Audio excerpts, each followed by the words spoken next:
Hello and welcome to the Dacia2 Explorers YouTube channel. My name's Adam and I'm one of the Dacia2 Explorers. In these videos you'll see myself and other explorers driving green lanes, commonly known as the hobby of green laning. Some of these lanes can be easy, some can be incredibly difficult if not dangerous, but all offer a beautiful feeling of escapism. If you have any doubt about the green lane you're driving, get out and walk the lane first, making a mental note of places to turn around a period and thinking about strategies to overcome difficult sections, because reversing after a failed attempt to get along the lane can be incredibly difficult and very risky. We abide by the Green Lane Association Glass Code of Conduct for driving these lanes and respect all others using the lanes, including horse riders and walkers, as we all have a part to play in keeping these routes open for everyone.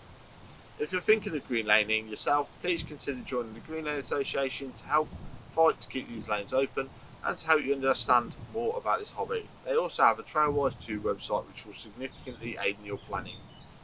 Please don't forget to like and subscribe to the YouTube channel to get updates on new videos and check out our previous massive video collection. For more information head to the website www.dacia2explorers.co.uk, and finally, thanks for watching, stay safe and enjoy your trips.